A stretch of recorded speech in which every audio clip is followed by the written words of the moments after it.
Hello everybody and welcome back to Tuesday Night Sport. We're back in the studio, a lovely panel in front of us, and forgive us, we weren't here last Tuesday. We were unfortunately, sorry to remind Lenny and Michael who were at that game, we were covering Papa John's Trophy once again at St James Park. We won't talk about it for too long, but it wasn't an ideal fixture again. Obviously, it saw Exeter City face defeat to Arsenal under-21s. I think we've decided now I'm probably not the right person to go to the Papa John's fixtures, as it has been a 9-0 and a 5-0. Michael, just very briefly before we get into start the show, thoughts on that game? Well, unfortunately, that competition is no longer called Papa John's Trophy. So the only funny good thing about that competition is now lost as well. It doesn't even have a sponsor now. Three years as Papa John's. Now it does not have a name. About the game, awful again, flat-footed at the back in the last 20 minutes of the half, 5 goals in about 20 minutes. And, 0 shots on target as well, as Exeter crashed out of the EFL trophy, which will hopefully get a sponsor soon. A possible sponsor, who knows? It won't quite top Papa John's. But anyway, we won't dwell too much on that. So today is not our normal sort of Soccer Saturday type vibe, if you want to call it that. We're moving away from that, and we're in the month of October, so it's Black History Month, and we're doing our Black History Month show for you this evening. So very similar format to last year, if anyone was listening in last year. So what we're going to do as a panel, we're going to introduce ourselves in a moment, and then as we go through the show, we're going to talk about 3 or 4 black athletes. That's from any sport: football, cricket, Formula 1, swimming, which is a slight, feature which will be in today's show. And then talk about these black athletes, why they've inspired them, and why they've chosen to talk about them this evening. So, before we get started on that, let's start off with who's on our panel today, starting with our head of marketing. Introduce yourself. Hello, I'm Lenny, and I'm back for more, and I'm hoping for a good TNS today. We're talking about our favourite black athletes. I've got a few iconic, inspirational athletes that I have lined up for you guys. Cool, looking forward to it. Yeah, hello everyone. I'm Jacob, and very much looking forward to what is one of the more different TNSs that we do, but by certainly one of the best that we always do every single year. Hi, my name's Michael. I think I've already spoken in the show, but no, I'm Expression's Deputy Station Manager, and I'm looking forward to today as well, as my throat will probably betray me halfway through as well. Hello, I'm Anna. I'm one of the new members of Expression. I'm a first-year history student, and I'm really looking forward to talking about some great athletes. I'm the one that's brought some of the swimmers, so I'll be looking forward to talking about those. Love that we've got some swimming on Expression FM. That's going to be the first time we've had some mention of swimming athletes. However, if you couldn't guess already, my name is Joseph Terry. I'm your other head of sport, and I'm looking forward to talking about some of the sports I really love, probably including motorsport, boxing and cricket, but maybe that gives away who my picks are. I never knew you were a motorsport fan, Joseph, so that'll be interesting to see how today's show goes. Anna as well, okay, of course, welcome back. You featured in our TNS a couple of weeks ago. It's good to see you back. It's good to see some new faces as well involved in the station. So, without further ado, let's get started. Like I said, it'll be 3 or 4 black athletes who have inspired the panels, across their lives. In terms of, me and Lenny spoke briefly before the show, there can be a few personal stories as to why an athlete has inspired them as well. So a really, exciting show ahead. So who would like to start first? Any volunteers who wants to go up first for their first athlete of today? Any vibes? Mr. Head of Marketing, do you want to get us? Start us off, go on. Yeah, sure, I'll start us off. I'm going to go for someone that inspired my family, actually. Ian Wright. So my mum isn't the biggest football fan, but the football player she always talks to me about and tells me about stories about is Ian Wright. He is an icon to Arsenal, and he is also, I've watched back his highlights. Even him as a person, he's such an amazing person, and he's inspired me. He's such a good person. He's recently in a new movie as well, so he's someone that's branched out into loads of things. So he's very so inspiring to me. So I'm going for Ian Wright. You have to say, how important was Ian Wright in the 90s and 2000s towards his later part of his career, and actually being one of the first British African footballers that was on one of the major teams? Of course, you had players in those squads before. However, nobody was really at that level of stardom that Ian Wright was at, Lenny. Yeah, he's Jamaican, actually. Oh, excuse me, Bob. Afro-Caribbean even. Excuse me. So he was one of he's in. I would say the word innovator. But he is one of the first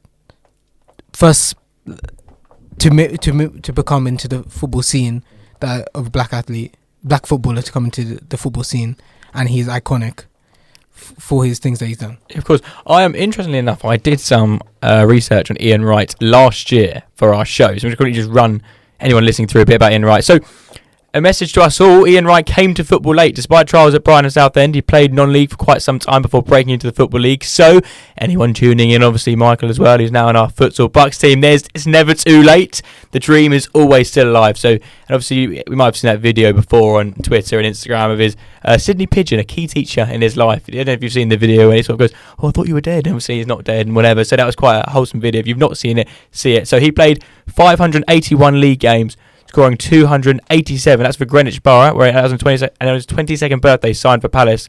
And he agreed, and the fee was a set of weightlifting equipment, so there wasn't even any money involved.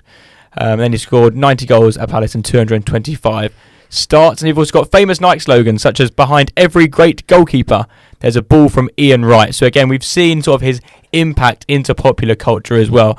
And just finally as well, writer and co-author of the book Striking Out, which was released in 2008, a book aimed at young people, and it sort of inspires them by issues he dealt with as a young black working class footballer as well. So definitely a good read for anyone tuning in this evening, and a great speaker against racism and a fantastic football player.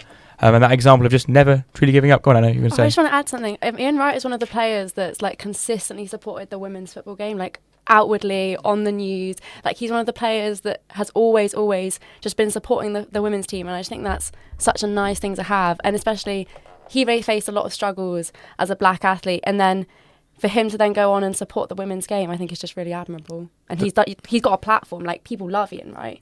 So for him to use that to uplift the women is really, really nice. The work he's done with the Arsenal women's team has been amazing. Like he's helped their team in different ways. And of course, just another point in Ian Wright is, I don't know if you follow him on TikTok, but he shares videos of him training his granddaughter, and she, a baller, 9 years old, but better touching the ball than I'd say anyone we saw in Intramural last year. So in terms of there is a star coming through, obviously, Ian Wright's involvement, obviously father to Sean Wright Phillips and Bradley Wright Phillips, who Sean Wright Phillips played for Green Spot Rangers briefly. So it's always good to get those mentions in there. But again, I'm sure we'll see more, of his sort of ancestors lead the way in football, and hopefully in the women's game, definitely. So Ian Wright, a very good start. Was a bit unpopular when he did I'm a Celebrity, though. It wasn't a huge hit on I'm a Celeb, but it's choosing out sports, so we won't go too much into I'm a Celebrity, although we could. Anyway, moving on, and we'll sort of go in the same direction we introduced ourselves. Jacob, who's up first for you? Well, up first for me is a footballer who really sort of got me back in love with my football team, and that is a player called Sol Bamba, who, well, staying in the world of football, but I think that the main thing that strikes me about him is he's a centre back, and he's one of these guys that just brings so much character to a football team. Like he grew up in France, obviously, with the Ivory Coast descent. Started at Paris Saint-Germain before sort of coming over to the UK for a bit in Scotland, but really sort of started to make a name for himself at Leeds when he was under Neil Warnock there. Wasn't there for too long, was there on loan, and then the big 5 years that he had at Cardiff City, where he came in when Neil Warnock came in 2016. The club was 23rd in the division. They took on Bristol City. And Warnock said, "Go on then, Sol, go out there and be man of the match." And at the end of the game, he certainly was. He scored the winning goal, and Cardiff went on to stay up that season and got promoted the following year. So just amazing. Really captured Cardiff City's spirit as a whole. He really did become a bit of a cult figure, didn't he, in that side? He really became that hero to many Cardiff fans, which was surprising because you wouldn't have expected Sol Bamba to do something quite like that, to become almost a cult hero at the Cardiff City Stadium. And deserved pick, isn't it? Sol Bamba, legend of the club. Yeah, I think it's just the fact that there was just such a journey over his 5 years at the club, because he came in, the club was in a really difficult place. He saw that Warnock journey that took the club all the way up to the Premier League, and they nearly stayed up. There was all the allegations about him being better than Virgil van Dijk, whether those were true or not. I think Warnock really stood behind his man. And he just seemed to pop up in those moments that made him a fan favourite. That last-minute winner against Brighton, and to get just their second win of the season, really stood out. And just sort of appeared. And then, of course, it's extraordinary, like so many injuries and so many setbacks in his career as well. Of course, was diagnosed with non-Hodgkin's lymphoma at the end of 2020. And then, amazingly, came back into football and then eventually became an assistant manager at Cardiff City under Sabri Lamouchi last season, which was just amazing to see him back. Very true. I've just read on that. I thought it was Solban, but of course, non-Hodgkin's lymphoma obviously began undergoing chemotherapy treatment in 2021, and then 4 months later, in May 2021, it was announced that he is cancer-free, which is always good to hear. So Solbamba, another good start. Obviously, we are in the football world at the moment. Of course, we will maybe slide out of that quite soon, but who knows? Michael, your first pick. Thanks, and I apologise straight away. My voice is not great today. The freshest flu got me in the end. By week 4, probably not at the best time, but here we go. Anyway, first pick for today, and we've been talking about some recent athletes so far in the show. Well, we'll go back in time a little bit to the Interwarriors.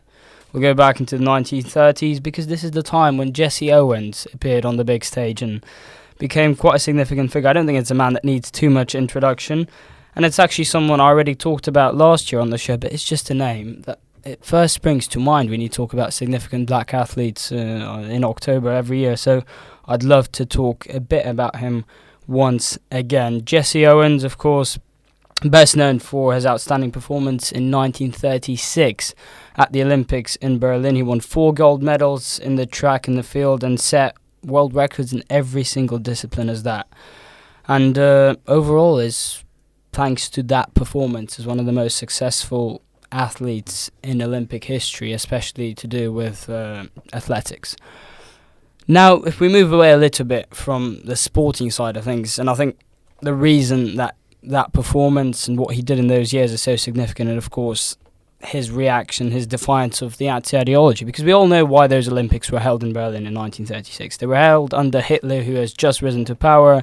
It was 3 years since he appointed himself as chancellor, basically became the dictator of Germany, and it was the period of the steps to war, so it was all leading towards World War II, and these Olympics were held basically to promote the Aryan supremacy, which is something that Hitler was promoting next to the Nuremberg laws as well, which were a very tragic thing as well. But Owens' victories in that Olympics was basically a sign against the Nazi ideology, and it became so significant in those Olympics, and he showed that people of all races can actually be successful at the big stage in sports. And even after that, basically what Jesse Owens did was he shattered all the racial stereotypes surrounding African American athletes, and what he demonstrated and achieved in that Olympics showed that anyone of any skin color can actually be successful on the big stage. And he basically became an inspiration for all the black athletes around the world. Even after he retired, his legacy, I think, shouldn't be understated at all. I mean, he remained influential. He became the ambassador for the sports of track and field, and continued to promote racial equality and social justice around the world in sport and beyond it. So yeah, Jesse Owens, I think a name that should be first mentioned when we talk about the Black History Month, and when we talk about the Black History Month in sport. For me, this is the person where basically it all began, because I can't see harder circumstances for any athlete ever to achieve something on a big stage like Jesse Owens did.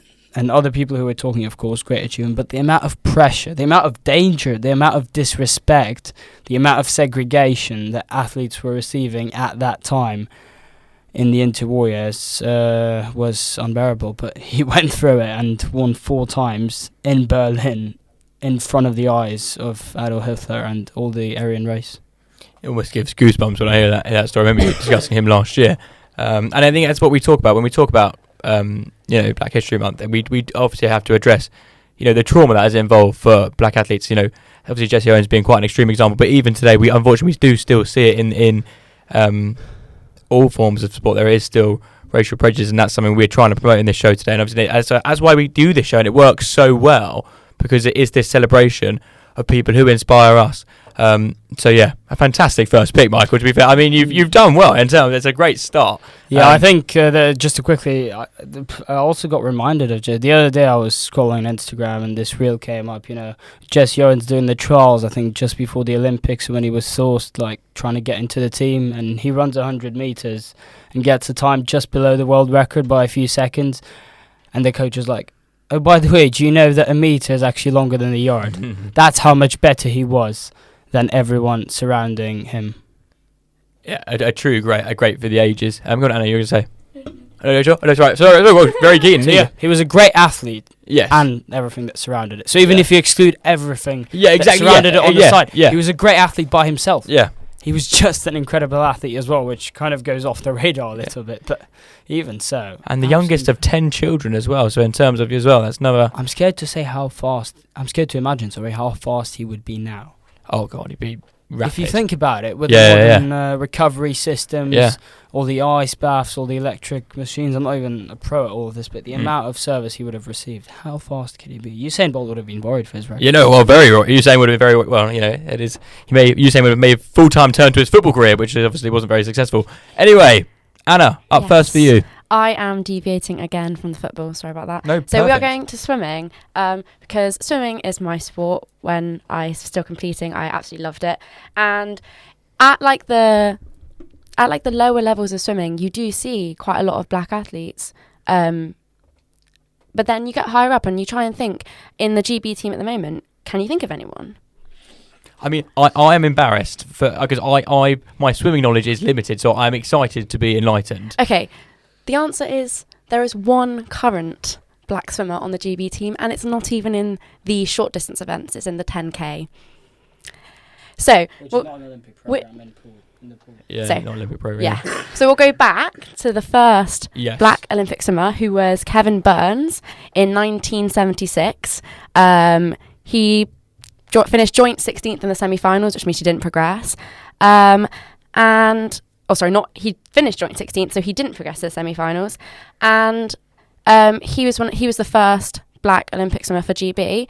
A funny story not funny for him, but about how he originally got into swimming. He said he came home from from running outside and he needed to drink, so he grabbed one of his mum's cups and drank it and realised, it didn't have a spoon in it. So it was bleach. And he got taken to the hospital and they were like, well, they managed to help him, but his lungs were damaged, and they said to him, you need to keep him exercising to fix his lungs. And she was like, well, he can't swim. And she was like, well, you're gonna have to teach him to swim. So he got really good at swimming, and he ended up at a competition, and he met this other swimmer, and they were running around outside, and he saw a boy on a bike, and he was like, oh, I want to go. And he ended up bleeding all over the floor, and the boy was like, you need to go get your coach. He's like, I don't have a coach.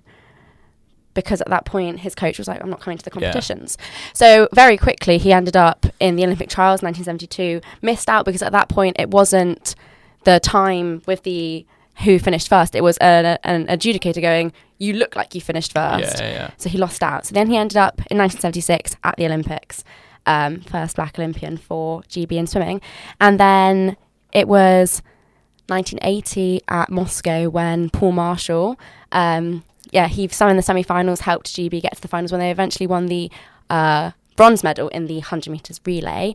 And then you skip forward, and then it's 2010 until the first black female swimmer competes internationally for GB, and that's or England. I don't know, it might have been GB at the European Championships. I'm going to get her name up. No, do so that I can make sure I say it right. You're going, Joseph. But certainly is that's an amazing story, though. That is an amazing story about that. You start swimming because that's for your health. Yeah, it's an amazing story, and I suppose that shows to you actually how back in the Olympics gone by, it was mostly people that had day jobs that were doing these events. It wasn't people doing it for a professional job. Have you got that name ready now? Sorry. Yes, I do. It's Acheng Julie Bushell, and then the current swimmer is Alice Deering, and she's looking to compete at the 2024 Olympics as well. But she set up the Black Swimming Association because the thing with swimming is, obviously, especially when you look at black women with their hair, you know, a lot of the times their hair texture, their hair thickness is very different from white women. And the swimming caps don't really account for that. No. So there was a whole thing a few years ago where a company tried to design swimming caps that were better for natural hair. Yeah. And they got banned originally because they were something about it being inappropriate for the pool. But when you've got one athlete in GB at the moment for swimming who is black, and then you look down, and it's not the main events in the pool. So you look down at the kids who are going to be watching the Olympics, and it's like there's no one from GB that looks like them. They need to be inspired, and it's also not like other sports like football or rugby, where as long as you have a ball and some ground, you can sort of practice. You need pools, and pools need funding. Yeah. So when you look at areas that are predominantly black areas, maybe they have less funding and they have less pools and it's more expensive. Yeah. So there just needs to be more funding down the bottom, because there's no like racial thing about people being less good at swimming or anything like that. There's just not opportunities. Yeah. And it has to start from the bottom. I think you're so right. I mean, go on, Michael, you can say. No, I'd love to join into this discussion, because I don't talk about it a lot, but I'm a former swimmer. Are you? I am, yeah. 7 years of competitive swimming, 9 times a week. God. Yeah, it kind of goes off the radar given I play football and futsal at uni. But no, I am a former swimmer, yeah. Have you got a favourite stroke? Is it front Yes, crawl, unfortunately, I did the most horrible ones. I did 800, 1500 freestyle, which was because I was never tall enough or bulky to do 50 or 100 freestyle. But the worst for me personally, my least favourite was always the 200. It's a very unpopular opinion, but for me, in any stroke is the most nasty thing you could swim. So I never did it. I would do 50, 100 or anything above 400, but I would never do 200. I just refused to do it. But the reason I'm saying all this, what stroke did she swim? Because I heard the name, but I just don't remember. Do you know what distances, what strokes, what programs she competed in mostly? Your athlete. There's fourth. No, the first one, of course. The first ever. Kevin Burns. Yes. Let's get him up. Yeah, what? Competed in 4x400 relay. Yeah. And 100 metre freestyle. 100 freestyle. The most competitive Yeah. stroke and program at the Olympics. You usually get the most intense, close races in this program at the Olympics. Sometimes it goes out into 1/100th of a second. It did twice. Yeah. Actually, in 2016, 2 women, one of them a black athlete, by the way, Simone Manuel and Kate Campbell, dead heated at 100 freestyle in 2016 at the Olympics. But no, and especially you mentioned 1980 was a great chance in Moscow, because following Russia's invasion of Afghanistan during the Cold War, the US and a few other NATO members refused to attend the Olympic Games in Moscow. So Team GB got a significant advantage, and it's great to see that a lot of people actually benefited from it, including back athletes. 1972, though, it was Mark Spitz who literally won everything in swimming. So it was a white-dominated sport at the time. So it's great to see a difference later. And I know, so Alice Deering's charity has got the backing of the Swimming Association, but obviously we're not going to see the effects of what this program can do for a while, because it needs to target the swimmers that are young, and they aren't going to be like you have to, with swimming you do have to start quite young, because you've got to build it up. You've got to start with, you can start later, like Adam Peaty. He's like a weird freak story where he wasn't very good and then he got spotted and blah blah blah, but that's not everyone. Not many people have just the natural talent like that. A lot of them, it needs to start from a young age, and it's also all the times a week you've got to train. Like if you think about, there's not a pool nearby, that means you've got to drive. That means you have to have people that can drive you to a swimming pool. And I think that, I know people call out the Swimming Association quite a bit for this, but they really do need to do better. Yeah. Because it doesn't look good, and it's not good, because it's just people are missing out on opportunities that they should be able to take advantage of them. So you need a swim show. I'm being so serious. We talked about presenter training beforehand in terms of I'd love to join that. That's what I'm saying. Well, I'm still in shock the fact that obviously I knew you probably could swim. I sort of guessed, but in terms of I'm sidetracking, and I'm definitely going to come back onto this. Like, when did you start swimming? I mean, I'm a very average swimmer. Like armbands till I was like 6 kind of vibe, but like I don't know. You clearly were excelling. From the age of 10 to 17, I trained as a swimmer. I never did football professionally. Just swim after 10 years old. My God. Pool 6 a.m. Pool at 6 p.m.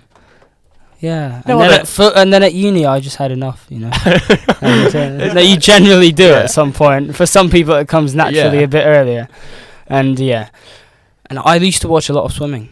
I actually got one swimmer on my list, and I'm loving. sure. I am embarrassed because my swimming knowledge is bad. I can't, and it makes me aware of it. But I think you raise a really good point, Anna. We were just talking about stuff like it's about for the younger generation of these future black athletes having someone to look up to and think, right, okay, this is. We talk about this today, who people who inspire us, but it's looking like that. It's having that belief that I can go and do this. So there clearly are fundamental issues, and it's always worth raising because it's fantastic that we can say, here's so and so story, and it's brilliant that we're sharing these stories. But this show is about highlighting the injustice that's still in place today in the fundamentals and the fabrics of society. It's about that's what we're addressing, and even Kevin Burns. Unfortunately, I wasn't aware of the story. First person you Google is an American film producer. Yes. He comes up, and then the Kevin Burns Wikipedia page.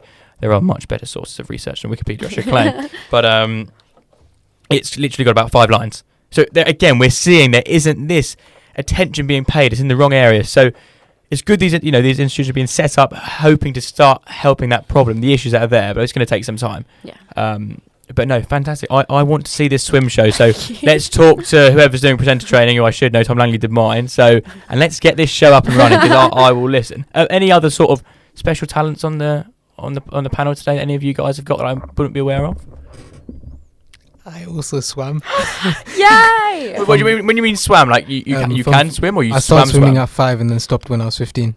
Like properly swam. Properly swam, and I went on to do lifeguard training, but then I stopped after that.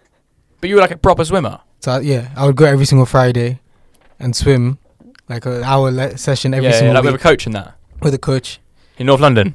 Yeah. Yeah. There were actually a family of coaches who taught me, and then I stopped after GCSEs, and like after that I haven't been. Do you miss it? Do any of you miss it? I do sometimes, but I just when you spend so much time in the pool, and that often comes to a lot of athletes, sometimes you just don't want to come close to it. Yeah. The hardest thing about this sport, and that's why I've got a lot of respect to all the swimmers, it's one of the not many sports.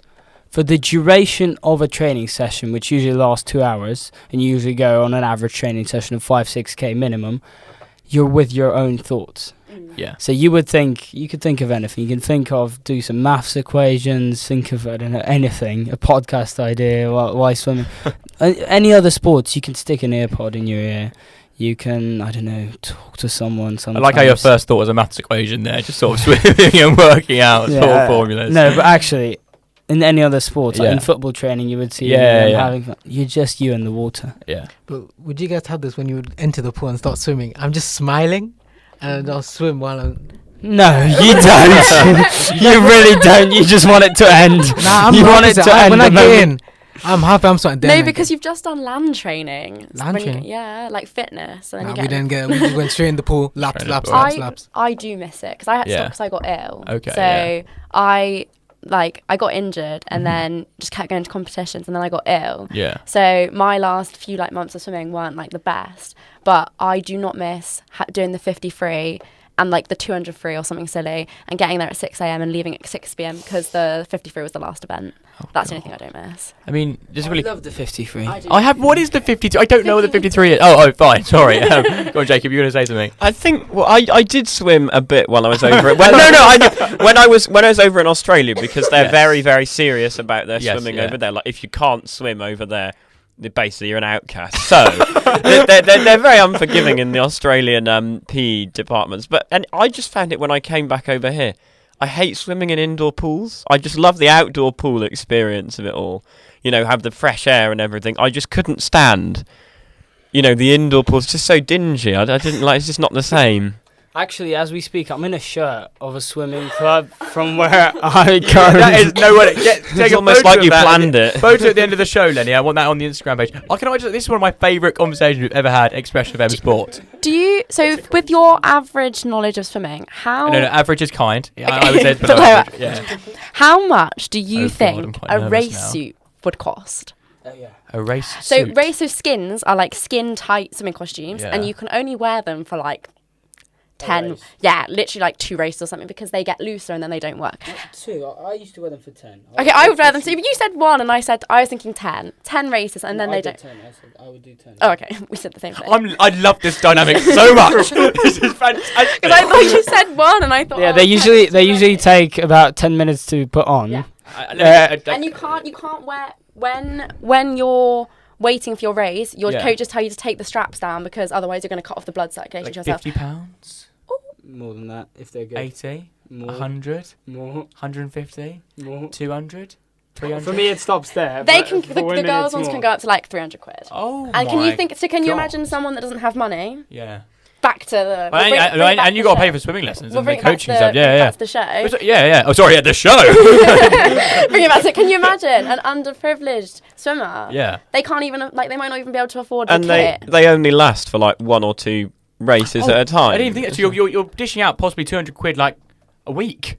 Yeah, and then but you need kit as well. Like you've got your fins, your snorkels, your kickboards, your pool buoys, everything. That costs money. I'm an idiot.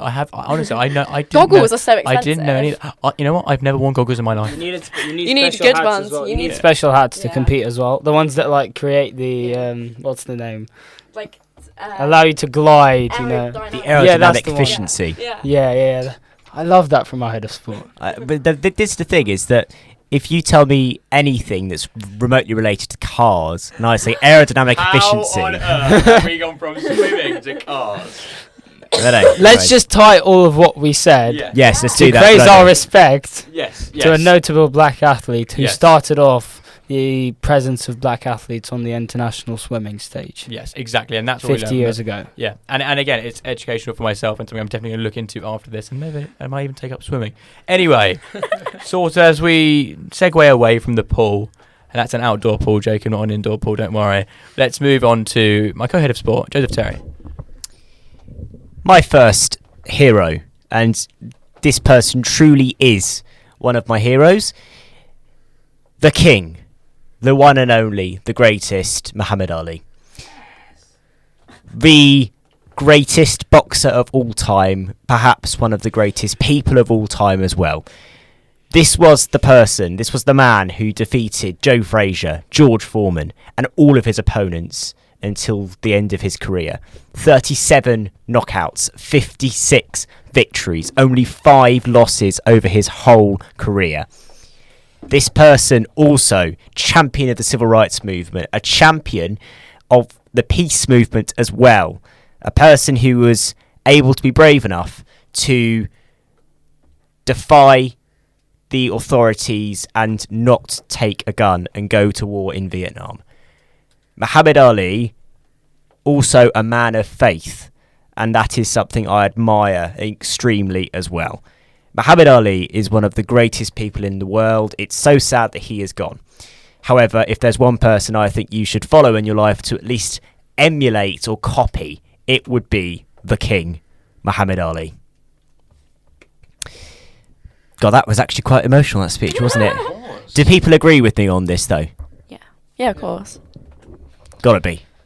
It's unsaid, isn't it? I mean, yeah, it's one of those ones where it's so iconic, and we bring it back in terms of in sport and boxing was that a person of colour who people could look up to, and now you look at the sport, it is becoming more diverse in boxing. Obviously, still some way to go, and obviously, spoiler alert, I might talk about someone in the boxing profession a little bit later on in the show. But no, I think Muhammad Ali goes without saying one of the greatest of all time in sport and inspirational to everyone, in his attitudes to life and who he was as a sportsman. So I don't there's no discrediting it. He is truly one of the greatest of all time. So now leaving boxing and going on to someone who I think is perhaps the greatest of all time. He was the little GIF on the Facebook post if you saw. I was going to say it. Obviously, Jacob's mentioned Sol Bamba and the Cardiff link. I might get teary just talking about him. So, Anna, you might not be aware, I've got a bit of a thing for Eberici Eze, who currently plays for Crystal Palace, and that broke my heart that he went there. Little backstory, in 2018, he DM'd me on my birthday, saying happy birthday, because a friend had texted him before he was big time. It's like a small QPR. I can show you the text off the show. I'm not lying. And he basically texted me on my birthday. He was like, happy birthday, bro. I was like, oh, my God, thank you so much. Anyway, Eberici Eze, and we spoke about Ian Wright at the start of the show and how this kind of resilience is so key. So, bit of context on, one of the greatest players in the Premier League. Grew up in Greenwich, near the old Greenwich Hospital, a council estate, and he sort of played football in the cages. I mean, that's where he sort of learned. You see a lot of players like Sancho, Sterling, all those similar, boy from Brent, all these similar sort of players like that. And Ebere's story is one, he started playing football at 5 or 6, so at that age where a lot of people start to get into it. And then was signed by Arsenal at the age of 9. And it was like, wow, he was an Arsenal fan. And it was like, I'm going to be a professional footballer. And there is this stigma around it, and you see it now in terms of how academy players are treated in football, and that process of when they're dropped, the impact that has on their mental health as well, and how they respond from that. As a lot of footballers who get dropped at a later age, it does seriously impact them mentally, and it goes on to affect them for the rest of their life as well. And so if you see as well, just briefly, Joseph, with like clubs like Eastbourne Borough, they take on these academy graduates who were destined for big things, and they slip down into those lower leagues. Also, the Eastbourne Borough TikTok page at the moment is really doing quite well. Anyway, but it's just about that's a conversation we definitely should have one week. Is how did the academy structure differ and support those players who have been dropped? Anyway, I was at Arsenal until 13, then he was released, which obviously is a massive thing for a 13-year-old to deal with. That age anyway, and dealing with that sort of trials and tribulations. At Fulham for a bit, then released. Then was having trials everywhere once again. I was sort of thinking, is his time up in football? Went to Reading for half a year, but then didn't get a contract there either. Then ended up going to Millwall. But then was again released at the end of the scholarship 2 years later. So that's quite a turbulent period in football. Was ready to give up, and there's a story about him applying for a job in a Tesco's. He never got the job in a Tesco's, but he had that job in Tesco waiting for him. So, if you were living in West London at the time, you might have gone in and got your meal deal from Eberechi Eze. So would have been a slight flex if that had happened, but he never worked for Tesco's. Anyway, the amazing Chris Ramsey, Andy Impey and Paul Hall, who are still involved with Queen's Park Rangers, the best football club in the world, picked a young Eberechi Eze up and was signed. And then from there, he made his debut in the club, replacing Yenny Nkabato. And he obviously came on to dazzle performances, to really run the show at Loftus Road as well. And for me, so massive football fan, going to see him week in, week out truly was inspiration. As you can see by the way I still talk about this guy, and unfortunately he went to Crystal Palace for £20 million, and we've got a 10% add-on clause on that as well, so if he goes anywhere else. But my point is, the reason why I choose Ebere Eze, of course, another one similar to Ali, massively involved in his faith and in his community as well, does a lot for the black community within Shepherd's Bush, and still actively partakes in stuff for the Queen's Park Rangers Trust, which I will mention later on in the show, and their role in sort of the Grenville project, as I mentioned briefly last year. But again, it's this message of what Ebere shows to a lot of people. It's about keeping going. It's about that resilience, which you've discussed in this show, whether that is resilience of pushing against, in the swimming world, there isn't these, options for people to get out there, or whether it is boxing, or whether it is, Formula One, or anything you want to talk about in terms, it's just about that resilience, about keeping on going. And obviously you've got the England call-up now, and it's playing absolutely fantastic. And there are slight whispers of him potentially getting a move to Man City at some point. So I will stop with the Queen's Park Rangers chat, but I have to do it. Eberechi Eze, my first inspiration, we should say, and one of my favourite people on the planet. Don't know about you, Niall, but do you think it's time for a song break after our first few picks? Yes, go on. So you know what? Let's go for a song break here, and let's have two songs by a Black British icon of music. I love him. Niall is so excited about this, and I'm not going to let you hang any longer. Let's go. You've seen him live, Niall says even. Well, let's see if he's even better. Listen to it on Expression FM. Bit of Loyal Carter and Stormzy there on your Black History Month special. TNS. Hope you're enjoying yourselves. Hope you had a great evening so far. And hope you're enjoying the show. I'm enjoying the show a lot. This has been genuinely one of the most fun shows I've had for a very long time on Expression Sport. Maybe not on my life now, but at Expression Sport, this is up there. This is up there. And Niall, you're making it that good. At least for now. Yeah, Accelerate. That's its own thing. I'm not going to be a shameless plug and talk about Accelerate. Plug it. I will not plug it now. I will not, because I have. You can if we've got black drivers on the show today. You wait and see. You wait and see, my friend. Jacob Brown, what is your second pick for your black sporting icon? So my second pick is not from motorsport, unfortunately, but it does go to a sport that is very close to my heart. It goes to cricket, which is the one sport that I can actually play still. And same for me. This one goes to a man called Kieran Pollard, who was kind of the face of limited overs franchise cricket in terms of a black player for basically 10 to 12 years, because he was born in Trinidad in 1987, very, very poor single parent household, and lived with his mum, living paycheck to paycheck on the breadline. And she managed one day to get him down to the local cricket club, and he didn't have enough money to even have a bat or anything. So the club had to provide him with all the various equipment. And he was really good, and eventually got to go as part of the Ireland team to all the trials, and then got selected for the West Indies under-19s team. And then had a difficult time of it in the various youth tournaments, and didn't really do too well internationally, but then saw this new franchise format of cricket that emerged in the late 2000s, and so this is my chance to really make an awful lot of money, and also to really elevate his status away from the international game. Because he'd already played, of course, in England a bit, had played for Somerset at one time as well. So obviously you could have seen him up at Taunton back in 2010. But really will be remembered for however long he's been at the Mumbai Indians, which he's been there from 2010 to 2022. Was there for all 5 of their IPL titles, which is the biggest of the franchise competitions, and really just went against what was the norm at that time of don't go over there, don't go to these competitions because you're betraying international cricket. But international cricket wasn't giving him the opportunities he wanted, and he went here and he became a cult hero in India's second biggest city. And for that, I think you've got to salute him as a real innovator of the game.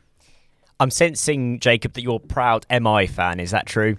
That is true, yeah. I mean, it was just the fact that every time, even if you had a batting collapse at the start of innings, it would be, oh, don't worry, Pollard will get us out of jail. And most of the time it would happen. You know, it's just amazing that you feel like he was just one of those players that comes along like an Ian Botham, like an Andrew Flintoff, like an MS Dhoni, that bats, bowls well. Dhoni used to keep as well. But just in the big moments was that amazing player and seemed to get better the more the pressure was on. I have to agree. At heart, even if on this station I act like I'm a rugby guy, I act like I'm a football guy, I even act like I'm an F1 guy, at heart I'm actually a cricket guy. And that is, and I love this because Kieran Pollard was one of the coolest players when I was growing up as well. And I remember watching the IPL, I remember being in just watching those IPL teams, and you had so strong bowling attacks. For example, you had Mitchell Johnson playing for MI at some point on the same team as Kieran Pollard. What a bowling partnership that is. And Kieran Pollard is I actually think he's one of the most underrated all-rounders that there are in international cricket or in T20 cricket. Because if you look through his stats, they are pretty good for an all-rounder. 12,000 runs in T20s, which is pretty good going. And then bowling, he's only got 312 wickets over 630 games. Now, that's pretty good for an all-rounder to pick up 1 wicket every 2 games and to get 12,000 runs over your whole career, over 600 games even. Such a strong career. And also, part of that, I think, golden generation West Indian team. Do you agree, Jacob? But you look now at that team and it's a lot of mismanagement, it's a lot of poor players, and now you look at it and you think, we had it good when you had Dwayne Bravo, Kieran Pollard, who else was on that team? DJ Bravo, and a bunch of other players, Ravi Rampal too. Well, yeah, it really sort of revived limited overs Caribbean cricket in a sense. And, I think what really completed the decision for this one was the fact that having got the chance to finally meet him, albeit from 2 metre social distance in 2021, when, of course, he played for the Welsh Fire in the 100. He still seems that down-to-earth guy that just wears his heart on his sleeve. Every single game he plays like it's his last. And it's just that it's still a privilege for him to be there because of how the opportunity he was given as a young child on that island in Trinidad. And still just seems incredibly grateful. Like, he doesn't feel like he has a right to be there, just goes out and gives his absolute best every single game. Kieran Pollard, a true cricketing icon. Lenny, who will you be picking as your second icon today on our TNS Black History Month special? So Niall mentioned his QPR player earlier, and he was, I would say, Eze has been vouched to you supporting QPR. I'm going to pick someone that has been vouched to me supporting Man United. Now, me as a football fan, I'm very different when I say football. People watch for goals and assists, yeah. I'm someone who just watches more for flair and skills and everything. So when I first started watching football, I've always watched the Brazilian teams and everything. The player that got me to start watching Man United is going to be quite a shock or quite a rope. Nani. Okay. Nani So is the Nani. reason why I support Man United. Okay, and why? Tell me how. When he came to United, he just brought a different like flair that I like. Started watching his celebrations, his like style of play. Like that's what I love to see when he came to United. He was such a happy, vibrant player, and I'll admit one thing that got me into watching Man United is adverts. Man United adverts. Yeah, It was a certain airline advert where Manchester United were promoting the advert, and Nani was one of the players. And I thought he was a very funny player, so let me just start watching football. And I've loved football ever since. And I would say Nani is probably, I will say again and again, Nani is probably one of my favourite players of all time.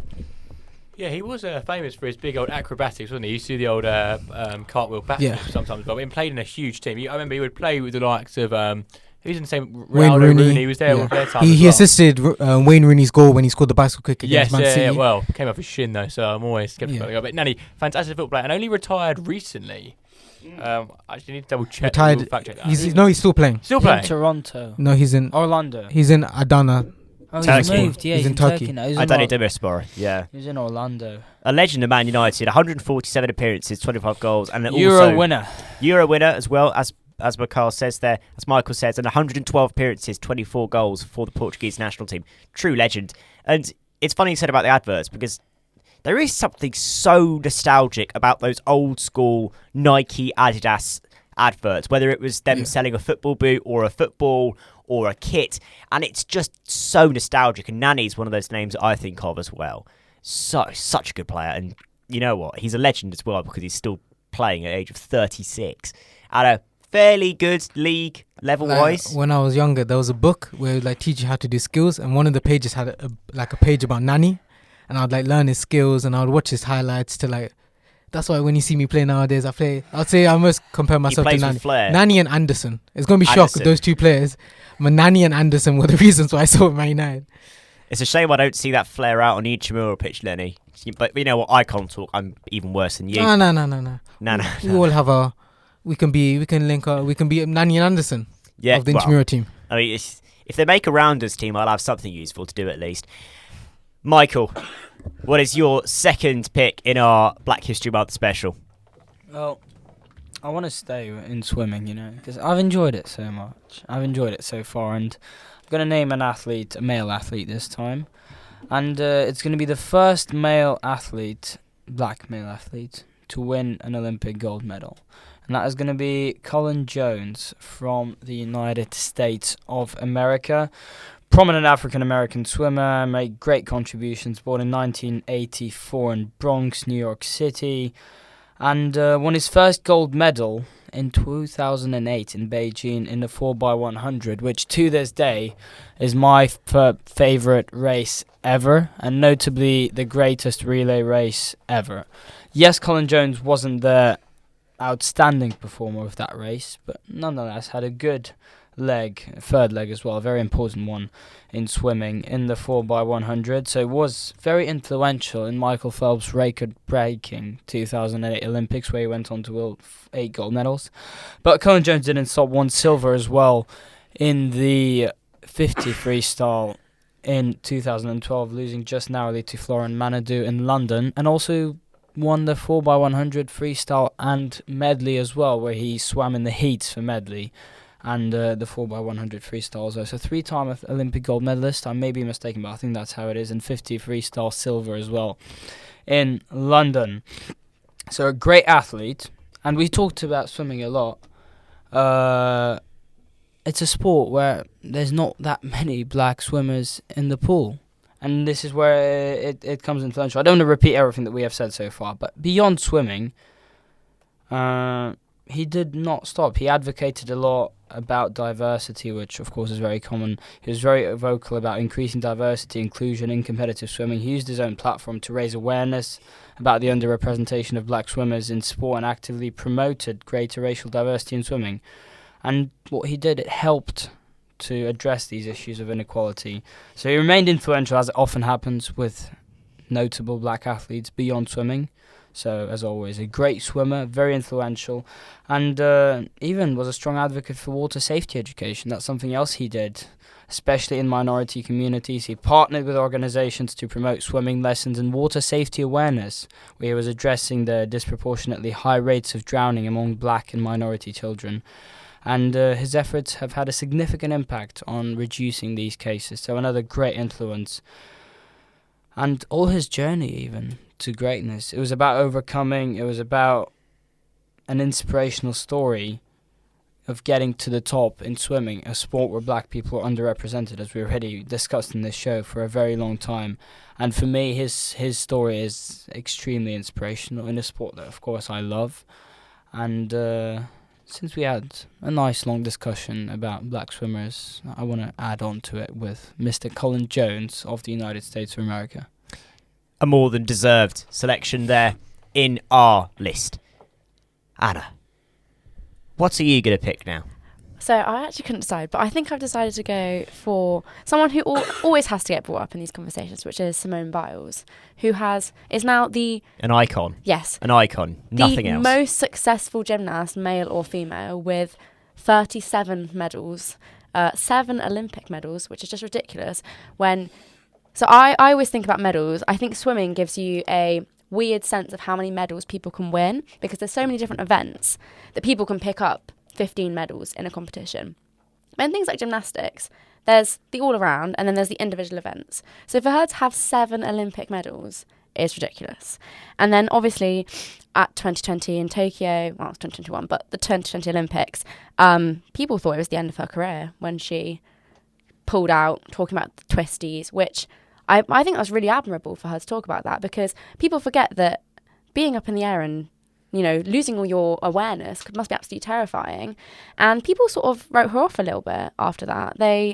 Quite honestly, the treatment she got in the media was awful. Frankly disgusting. Yeah. If I'm honest, I thought it was disgusting. Yeah, but it was. Because you would actually think that she'd, like, hurt people with the way they were acting. She just went, look, for my personal best thing for me, I need to pull out and I'll be back, but for now, this is not the right thing for me. She's been better than ever when she's been getting back. Yeah. I'm sure you know, Anna, but she very nearly got almost a perfect attempt at was it the pommel horse recently, or no? Vault. The vault team. Yes. The vault team. Excuse me, but she very nearly had the perfect execution of a quadruple somersault on the vault. She's just come back and won another medal in Antwerp. Like, people were so quick. I think people just wanted an excuse. She's been at the top for so long. She's been dominating. You knew if she's like, she said she doesn't see herself as, you know, the next Michael Phelps or anything like that. But in terms of dominating a sport, Surely is, isn't she? In terms of dominating a sport, you knew if Simone Biles was in that competition, the likelihood of someone else beating her was very, very slim, which of course would put a lot of pressure on someone. So it's not surprising that, you know, she's not old, obviously, but she's getting older, and gymnastics is a sport that's very, very tough on your body. And you've got younger athletes coming up and everyone's going, is Simone Biles going to win? Is Simone Biles going to win? And so, of course, that put pressure on her. But I think that everyone just needs to be a little bit kinder to her, because, you know, I think she just got married, which is great for her. Congratulations to her. Yeah. But I just think she's amazing. And the fact that, you know, you really don't hear that often about athletes coming out and talking about mental health issues. Like, well, I mean, you do in some sports, but in gymnastics, you know, even if you think about the stuff with Larry Nassar, like the fact that what she had to go through. I was going to talk about that, and I was going to say that in the back of my mind when I was giving that entire thing there was that I was thinking, how brave must you be to face somebody who abused you in court like that, and also just be a spokesperson for women's rights to actually accuse people of the bad things they've done. Yeah. Incredibly brave person. And it happens in other sports. Like, there was a whole thing with swimming a while ago. Yeah. Sorry to bring it back to swimming, but with the coaching and the scandals and stuff like that. And it really rarely goes anywhere because it's so hard to prove, because, you know, people are like, well, maybe they were just being tough, you know. Everyone wants to do well, but that's not the case, and I'm really, really glad that they actually got some justice. Do you think Simone Biles is the face of the Olympics now? Or do you think the face of the Olympics is still going to be a track athlete, for example? Is the face of the Olympics still going to be somebody like Jacobs? Lyles? Yeah, Noah Lyles or Jacobs, who won the 100 metres. No, I don't think. So. I so think, you think the face is Simone Biles now of the Olympics? Well, she's my face at the Olympics. Yeah, and I think she's my face of the Olympics too. I mean, Lenny, you're nodding. Do you agree with that or not? I'm guessing you do, don't you? I would say, yeah, Simone Biles. I would say like the American athletes are currently the faces of Olympics right now. Yeah, definitely. Noah Lyles, Simone Biles. Yeah.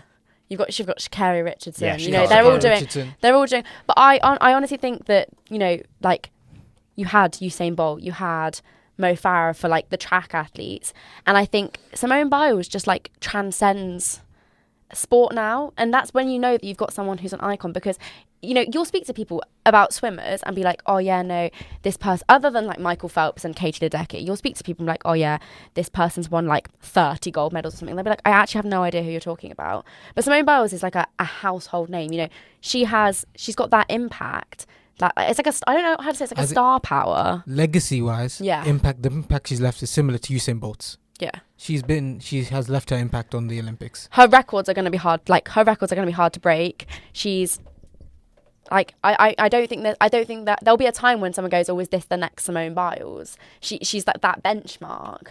And but yeah, I do think, and I just think she's in a league of her own, to be honest, in terms of, like, you know, you've had people put her in comparisons with male athletes. They'll go, is she the gymnastics gymnastics Michael Phelps? And, you know, instead of comparing, say, a male gymnast to Michael Phelps. So I think she's just amazing, and She's amazing. I wish her all the best and all happiness, and I hope and I always think that athletes, if they're not happy in their sport, they should retire, but I hope she's happy and doing well while she's happy. Love that. There are no shock gymnasts on the panel at all. Anyone here with a gymnast past the school? No. That's not true. Oh, are you? When I was Lenny- I would say very, as in, are we counting young, as in like, Yeah. I used to do primary, yeah. We're counting young. Talking to the mic first, Lenny, if you're going to start talking. Yes, for like the first year, only for a few, like, I would say 4 years. When I was very young, I used to do gymnastics. What have you not done, Lenny? Genuinely. What have you not done? Is this going to turn to a segment of all the sports? No. No, well, at this rate, it might just, honestly. I wouldn't be half surprised by that, honestly. Niall, my good colleague, my co-head of sport, your second pick for our special show. I've had a change of heart. I was going to say Ali Kipchoge, who I do love and I do try and channel when I run, but it doesn't quite seem to happen. I briefly discussed him last year, but we're going to bring him back up as he's actually left Queen's Park Rangers. And I know I said I wouldn't talk about him, but I'm a broken record this evening. But I actually have got an amazing. I'm leaving my best to last, I would say. So we're going to talk about Sir Les Ferdinand, who has just stepped down as director of football following quite a horrible end, actually, his time at Queen's Park Rangers. But let's not worry about that. Start off with Sir Les. So Sir Les, born in December 1966, started playing non-league, so like similar to the likes of Ian Wright and obviously other players we've spoken about this evening. And was at QPR for 8 years, 163 appearances, 80 goals. Went to the likes of Brentford, Besiktas, Newcastle, Spurs, West Ham, Leicester, Bolton, Reading, Watford. The list goes on. 17 appearances for England and the 11th highest goal scorer in the Prem with 149 goals plus 49 assists. But the thing I really want to talk about now, so obviously Sir Les is often seen speaking out against racism and often, you know, challenging these main platforms in terms of he's fallen out with Sky before as, you know, sort of diversity and panellists on Sky. But the thing I want to focus on this evening is his role in the Grenfell project. Obviously, Grenfell, we will be aware, obviously killed 71 people, forcing hundreds out of their homes. Obviously, some of them are still homeless today, and that's a huge issue going on in the West London community. But obviously, it was Sir Les who actually organised a game for Grenfell, you know, raising nearly £500,000 for the charity as well. That game saw the likes of Jose Mourinho in goal at Queen's Park Rangers, or Peter Crouch. Mo Farah scored as well on the pitch. So it was a real, you know, a day for all these talented players. Obviously, Mo hasn't been spoken about on this show, but obviously could have his own segment. It never could come up. So again, a celebration of that there. And so another thing he's sort of done, so in the months and after continuing the game for Grenfell, you know, the sport didn't just stop there. So Sir Les set up a scheme through the QPR Foundation. It was a scheme where he supported to get like free football training for children, also funds psychological support for the victims, as he also grew up on that state. So you've got to understand, Grenfell is a huge topic we could spend quite a long time talking about. But the impacts it's had, physically, but especially mentally as well, and that's something Celez realised in terms of Queen's Park Rangers are using, themselves as a football platform, and that almost therapy through football. But there's also still ongoing support, and you can do the research. It's still actually running now for psychological support for Grenfell victims, and not just people who are in Grenfell, but people in the community who are affected, because it sent shockwaves really, around the nation, as rightly it should, and it's a scandal involved in it. But for Celez, really one of the pioneers involved in that, and doesn't get the credit for it. Was a questionable sporting director at QPR. Director of football. People weren't his biggest fans. I was quite passionate about him. Brought through many talented youngsters who you're seeing on quite big stages now. But like I said, it's always worth mentioning. Obviously, these people are athletes, but it's always, we've mentioned it briefly, looking behind the scenes and what is their involvement there. And for Celez, his support of the black community in Shepherd's Bush and in West London as a community, and also his role in the Grenfell project, is something that really inspires me. Since, like I said, a fantastic footballer, but more so a fantastic person. So Celez Ferdinand is my second pick this evening. Very deserved pick, Celez, and love to see somebody repping their area. Love to see somebody representing Shepherd's Bush as proudly as you do, Niall. Let's give my pick, but before I do that, quick score update in the Euro qualifiers. England are 1-0 down to Italy by a goal for Gianluca Scamacca, the former West Ham player, now Lenny's Atalanta. got something to say about that, I'm sure. Now the Atalanta man, Gianluca Scamacca scoring a goal, and for Northern Ireland, not the best start either. They're 1-0 down to Slovenia. England have a penalty right now. And do they? Yeah, and it's Harry Kane taking it. Well, let's watch. Do you want to give us some live commentary, Lenny, please? Go for it. So Harry Kane stepping up. It's nicely touching it there. The tension's killing me. That's a different game. Tension's killing me. But it's very long setup, I would say. Yeah, 3 penalties for Harry Kane this season. He scored all 3 in the Bundesliga. No, 1 in the Champions League, actually, against Man United, but I'll say that quietly. Kane versus Donnarumma. Steps up.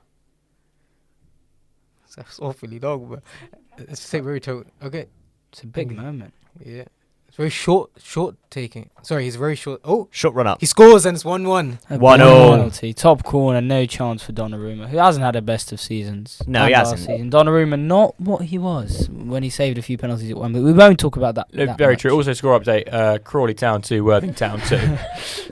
Ukraine losing to Malta as well away. Yes. Malta with a big surprise, and this is actually important because Italy is not safe. Ukraine, I think, is level on points actually. They are at the moment level. with Italy. So yes, Italy have conceded, but a very small country which is not fighting for anything at the moment may have an influence in the group. But what a penalty from Harry Kane! That's 4 from 4 in this campaign.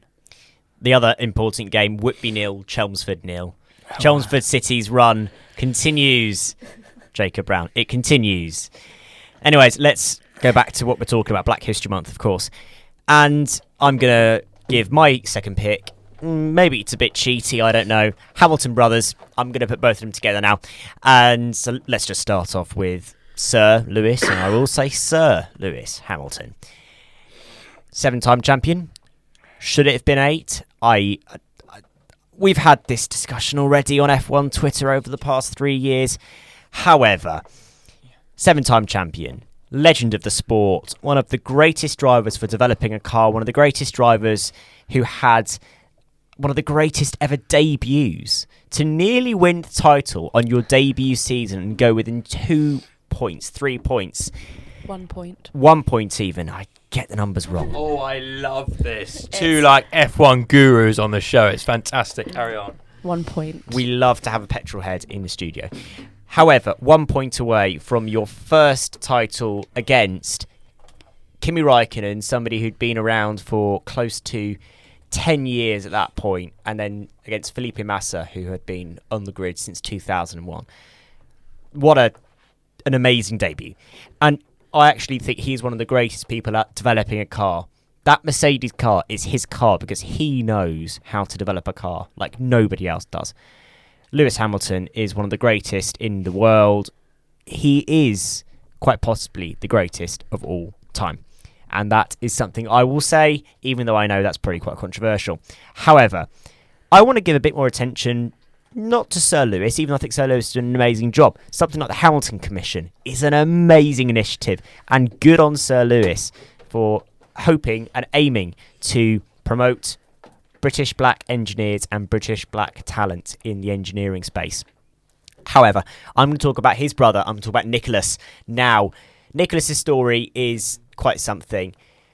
Born with cerebral palsy, has a racing career, and now finds himself in the British Touring Car Championships and getting pretty good results. He had a storming result last season or early on this year at Donington Park early on this year. Got through, finished 5th in race 2 at Donington Park on the national circuit with really good tyre strategy, gambled on staying on a dry set of tyres and then moved on to a wet set of tyre to get an overcut. And everybody sat up and thought, Nick Hamilton is doing a bloody good job. They thought, hang on, Nick Hamilton's doing a really good job here driving these BTCC cars. And he was consistently, still does consistently, is defeating his teammates at that squad. And to see somebody with cerebral palsy driving BTCC cars, which even if you think they're slow because they were Vauxhall Astras, and just because you think they're like normal cars, they are not slow. They're very quick cars. And to be able to drive those cars is quite something. I know that you already knew about this story, Lenny, about Nick Hamilton, about the fact that he is driving these cars despite suffering from cerebral palsy. Great story, isn't it? Such an amazing story. I've seen a lot of stuff out on TikTok about him and the things he's done and like his racing career with his racing career. Yes. So I'm very inspired by his story because it's very, I would say, like, it's a very iconic story. It is iconic, and that's the thing, is that people don't know it because it's BTCC. People don't follow it because it's an F1. Yeah. That's the annoying thing about it. Is it's a great story, but because it's not F1, because it's not MotoGP, because it's not Formula E, no one really knows it unless you're a motorsport nerd like I am. You were nodding along, Anna. I mean, you surely agree with me on this. I do, actually. So I watch F1 because my friend loves it, and she doesn't like watching Good the stuff. races alone. But I have gotten really into it lately. But again, it's about that like visibility of people growing up being able to see people that are like them. Like if this story's not, people will be like, oh, it's Lewis Hamilton's brother. No, he's a completely separate person. He's got his own career and his own, challenges that he's faced. And if you've got children with cerebral palsy or disabled children, just looking at F1 going, well, I can't do that because, there's no one in there that's like me. And then when they have, you've got a Nick Hamilton who's doing like really well for, he's doing really well. Like regardless of the fact that he has a disability, he's doing very well. So I think that these stories need to be shared because like little children need to be able to look up and go, oh my God, I can do that. And that could be me. And then they need to be able to see that. So yes, I do agree. I remember when that result happened at Donington Park. I talked about it on a podcast, and I was genuinely so happy to talk about it because I really liked Nick Hamilton beforehand. Then he has this storming, wet to dry run through the tyres, doing a really good job at tyre strategy as well in a BTCC race that's so frenetic. Nick Hamilton, Lewis Hamilton, two icons. And there are many other icons in the motorsport world that you can talk about. You can talk about Naomi Schiff, you can talk about Willie T. Ribbs in the USA, talk about Bubba Wallace in NASCAR right now, but I think that's a bit too niche, really. Not many people follow. I don't know how many people in University of Exeter actually follow NASCAR, is all I'll say, apart from me. However, that's 2 picks each, and I think it's time to go for another song break. And we had some modern classics from black artists earlier on, and now we're going to go old school, and let's turn back the clock and let's go back to the 1960s. Let's listen to some Ray Charles. Georgia on my mind on Expression FM. Bit of Ray Charles on your Tuesday evening. Now, when was the last time you heard Ray Charles on Expression FM? I don't know when the last time was. Anyways, from one black icon to, I'm sure, another black icon.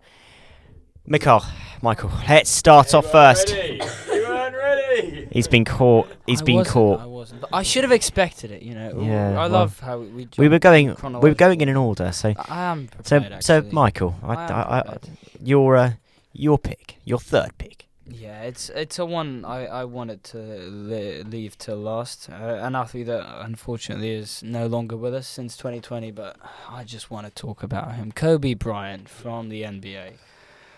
What an athlete. unbelievable. I mean, we all know one of the greatest basketball players ever in history, in my opinion, the greatest, goes next to Michael Jordan, and no one else goes next to them, to a 20-year career in Los Angeles Lakers with more than 50 points in his final game. I'm sure many of us remember that one as well. The 5 NBA championships, 18-time NBA All-Star, and the biggest work ethic I have ever seen from an athlete, probably.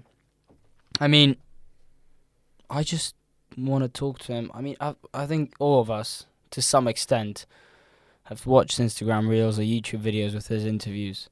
And if anyone ever says that they weren't inspired by this person, just please explain to me why. Such an incredible, inspirational talent, incredible work ethic. I mean, the Mamba mentality, which became very, very popular. The dedication, which emphasized on the pursuing hard work, pursuing excellence, becoming mentally tough, mentally resilient to hard work. And his philosophy was adapted by many athletes as well. I mean, a clear case of what he was. When he tore his Achilles in a game in 2011, I believe it was, and then carried on to score 2 free throws, he was just a player who would, and there's a famous quote from his wife, even after his death, that he played even because he was hurting, just for the fans that had saved up money to watch him play in the stands. He would never forget about any fans that came to watch him play in the NBA. He would play through pain. He would stop playing only when he would no longer walk physically. And for all his sporting achievements, for all his involvement beyond sport, I just want to, respect his legacy, respect this athlete, and I'm glad he appears on the show today. And his death, I have to say, really affected me 3 years ago in January. Really affected me as well. Really was quite sad, actually, to see all that happening. And, yeah, a legend, and also a role model of a human being as well, as a loving father, and just as the work ethic. The work ethic is what I can just, you applaud it. You applaud the work ethic. So very sad that he's gone. Let's pick up the vibes a bit. However, Anna, what's your third pick? Mine is a lot more happy. That's good to hear. Yes. Thank you. So I was going to do Lewis Hamilton, but we've already discussed him. So I think a little bit. So I think I'll give Coco Gauff a little bit of credit. Very good pick. A lot of credit, actually. First American teenager to win the US Open since Serena Williams did it in 1999. And that is a lot of pressure to come with that. You know, she beat Venus Williams. So she's doing extremely well in the tennis. And, I mean, we can talk about her stats all day long. I think she's had something like a 16-match win streak or something like that. But I actually wanted to talk about her when she was playing Laura Siegemund, I think it was, in the US Open. And there's, she goes up to the umpire and she goes, she's playing really slow. Like, she can do whatever she wants in her sets, but when it's my serve, I want her to be ready. And she's only a year older than me, but the absolute maturity that she dealt with that situation, because I would have been fuming. I probably would have got sent off the court for, being rude. She dealt with that in just like the absolute most mature way possible that I think I've seen. She didn't raise her voice because she probably knows, and I think Serena Williams has, talked about this. When black women show any type of emotion, they immediately get deemed angry, aggressive. All the horrible words under the sun that can be directed at a woman. And so the fact that she was able to keep her calm in such an important match, in such an important tournament at such a young age, I just think was really, really impressive. And I think her campaign with New Balance is actually just so smart, where they had the T-shirts that were like, "Call me Coco," and then they changed it after on to "Call me Champion." And I just think that's amazing, and I think it's really, really cool. And I'm really excited to see what she's going to do in the future, because I think she's so young. She's got such a long career ahead of her. And I don't know, I think there's, we saw with Emma Raducanu, there's like a new age of women's tennis coming, and I think it's going to be really, really exciting. It is really exciting to see the new age of women's tennis. I can't wait to start covering that. We will be looking at the Australian Open eventually when it comes on the Sunday Sports Show. However, right now we're going to have to wait a bit because we've got so much going on right now. I can't fit it onto a 3-hour show, to be honest with you. Although I'd love to talk more tennis. I really would love to talk more tennis. Niall, your third pick for Black History Month special TNS. My third pick, and I'm going to leave the football pitch and get into the ring, and I'm going to talk about the iconic Nicola Adams. Obviously, Leeds born, had her birthday coming up, I should add, 26th of October, so be sure to send her a message as on her Instagram page. Obviously, started out as an amateur boxer and part of the LGBT plus community. She's obviously openly lesbian as well, so she's sort of, and 2012 was, I think she was nominated the most influential LGBT person in Britain by The Independent. So she's done masses, not only for the black community and getting them involved for women's boxing, but also for the LGBT plus community as well. So she started as an amateur boxer and really made a name there.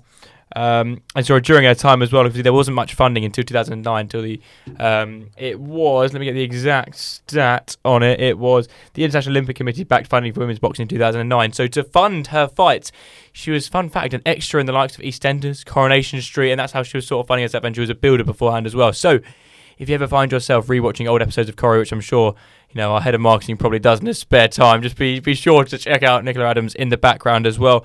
Obviously goes on to be undefeated in her professional career when she goes professional in 2017. And went on just, dazzling every fight. Obviously 5'4", so slightly smaller in stature in terms of the bigger fights she was fighting in height. But still, fantastic as always in the ring and displayed excellence for her country, obviously winning Olympic medals as well. Unfortunately, suffered a torn pupil. Which I can only, that must be horrible. Tear a pupil in your eye. So that sort of forced her out of the game eventually. But leaving undefeated in her professional career and the influence she's had on multiple communities is something why I've chosen Adams today. And obviously welcomed her first child with her partner as well a couple of years ago. So my final pick for this Black History Month TNS special is Nicola Adams. I love that we've had two boxers on this episode because I love boxing. I really love it. I want to, hopefully, if people will be interested in it, I might talk about Ngannou versus Fury on Sunday Sports Show in a few weeks' time. So we're going to get more boxing action here on Expression FM. I'll give my final pick and then I'll pass over to Jacob and Lenny. My final pick will be perhaps one of the most scary bowlers of his time, and perhaps an icon as well of fast bowling, which is just going to be insanely cool whenever it happens. It is, of course, the one and only Curtly Ambrose. What a legendary player. I think stats speak for themselves. 405 test wickets, 225 ODI wickets, 941 first-class wickets. Curtly Ambrose was quite honestly, in his day, one of the most scary bowlers to face. And that is what I love about fast bowling, is that it's genuine fear, it's genuine pace, it is genuinely scary to face it. And I can't talk. I get scared facing 40 miles an hour in the net because I'm scared it's going to hit the concrete underneath our net and bounce into my head, because that's just club nets at any old club in England. However, can you imagine facing Curtly Ambrose at nearly 90 miles an hour? Now that, my friends, is truly, truly terrifying. If you haven't played cricket before, you don't know how quick 90 miles an hour actually is, because 40 seems mighty fast enough. Curtly Ambrose, what a legend as well. And also, we've seen recently his work, particularly surrounding the summer of 2020 and his incredibly emotional and awe-inspiring speech that he gave to the Sky Sports cameras as well when he was covering the game. And he is a very influential person in the world of cricket, in the world of the West Indies, and also in my life as well, because I think he is a very respected person, as he should be. So my final pick will be Curtly Ambrose. Jacob, your final pick for Black History Month special on TNS. In my final pick comes very close to home, very close to us here at Exeter University. I'm going to go with Christianza, who is just an absolute... The story here is extraordinary, because I knew him as someone that came from South Wales, as I have, and then has gone to Exeter University Rugby and now plays for Exeter Chiefs and, of course, Wales, playing in the World Cup just a couple of days ago. But the story is so much more than that, because his family fled the Democratic Republic of the Congo when he was 10 years old and moved to Splot, which is, anyone that knows Cardiff, is sort of the industrial sort of waste council estate area right in the centre of the city. And it's not the kind of area where your Gareth Bales and your Sam Warburtons grew up. And he ended up going to Whitchurch High School, which has about 2,500 pupils go to that school. And somehow out of it, living, I think it was 1-bedroom flat, and there were 8 of them in this flat growing up, and just worked incredibly hard and played rugby, first of all for Rubina RFC, and then moved on to play for his school before coming to Exeter University to do his degree in sports science, and then getting picked up by the university rugby team. I think as someone who also has come to University of Exeter from Wales. It's not the easiest transition in the world, but to do it from such a disadvantaged background, and then to get involved in the rugby team and show his talent, and now be playing in the World Cup and in such a short space of time, is absolutely extraordinary. It is extraordinary, and it is mental to think that over the past few weeks there has been somebody who's only 2 years, 3 years older than some of us playing in the World Cup for Wales. Of course, you've also had Dav playing as well, so it's not been exactly alien. However, Chris Chinza, what a great player, and also what a great young prospect for Chiefs as well. Something I love to say, that we've got so many young prospects on our books. And the social media guru, Lenny Rubin, he has the honour, the privilege to give our final pick on the Black History Month special, TNS edition 2023. Make it count. It's okay. I have 2, but I'll try and. Yeah, fine. Yeah, I have 2. 2. Let's go. So I'll start off with I said the reason why I started supporting Man United, but I'll give the reason why I started watching football. Maikon's goal in the 2010 World Cup against Korea. What a goal as well. And a goal it was. I started watching football because of him, and I watched him play. Yeah, the expression graphic on the Instagram page should have given me a hint, a bit more. Like, as in, that's why ever since I watched him when he was playing, I've loved playing at fullback. Love watching fullbacks. That's why if you see the players I like now, Alphonso Davies, I've always loved fullback. Fullback's always been my favorite position. And then I'll move on to my final pick. Ironically, also fullback. And it was more for his punditry and his off-the-pitch things. And he's the reason why I want to do things like TNS, the main event tomorrow. Michael Richards. He had wow. I would say, a decent football career. He burst onto the scene, didn't he? Burst onto the scene. And now in punditry, he's probably arguably my favourite, I would say, out of everyone doing punditry. And like, any arguments for anyone else? No, I think not on this TNS. I think he is one of the best new pundits out there, actually. I think for comedy, he is class. He's so funny when he's on broadcast. That is the thing that gets me, is that he's just so genuinely funny, and it's not forced, is it? Him, Jamie Carragher, and Thierry Henry is actually such a good trio. I actually love that. That's amazing. It is so good. It is so good, and that's what I always see that on social media, and that's like my favorite thing to see so much of that show.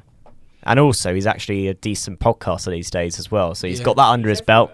He is everywhere. As Niall says, Michael Richards is everywhere. He is inevitable. But he does get serious sometimes, and when he does get serious, he has some good points. Well, he hits the serious issues. Like, he does actually. He's not always just funny. As we saw with the Osimhen situation, when he pointed out quite rightly, why on earth would you have an African player dressed up as a coconut on your video for some reason and still think it's funny? Because I don't know why Italian football's got a massive racism problem, allegedly at least. I don't know why they've got a problem with that. However, that's by the by. I suppose that shows to you how this is an important show, because there's so much to do, quite honestly, even in football. And football's done a lot so far, but it's not really good enough, is it? And I think we've talked about, black athletes that have stood up and called it out, but it really shouldn't just be their responsibility. No, it shouldn't at all.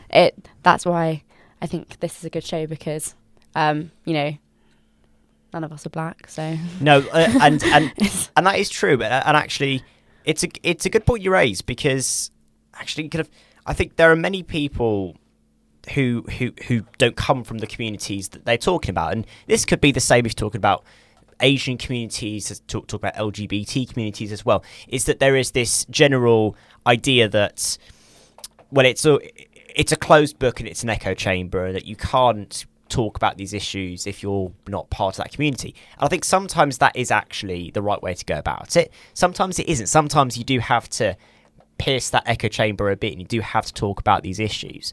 And I think instances like this are a prime example about it, because it's in good faith, and also it's for the good of the community you're talking about. They shouldn't. The burden of it's not even like just justifying their own right to be in the sport. Like, it shouldn't fall on them. They of course they have a right to be there. Yeah. They shouldn't have to sit there and be like.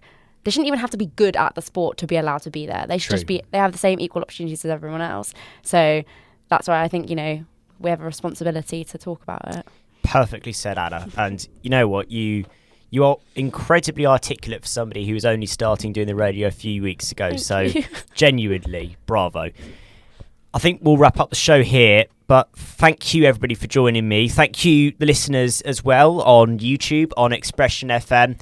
Thank you for joining us. Well, I hope you enjoyed the show. Slightly different TNS for Black History Month. Thank you to my good friend and colleague Niall O'Mara as well for co-hosting this show. TNS will return to normal in next week's show.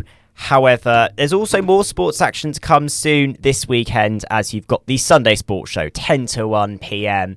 on Sunday, which will be talking Rugby World Cup semi-final, Cricket World Cup, Premier League, and maybe even talking about UFC 294 and those major clashes at the top of the cards, which I'm so looking forward to, because that is just so good. The fight between Volkanovski and Makachev, I'm buzzing for it. So if you want to hear about that more, tune in 10 to 1 p.m. on Sunday. However, that being said, I'm going to play you out with, I think, one of the best acts to come out of the past 2 years. And let's go for a slightly chill cut, because let's all decompress after what's been a very high energy 2 hours. I'll see you very soon.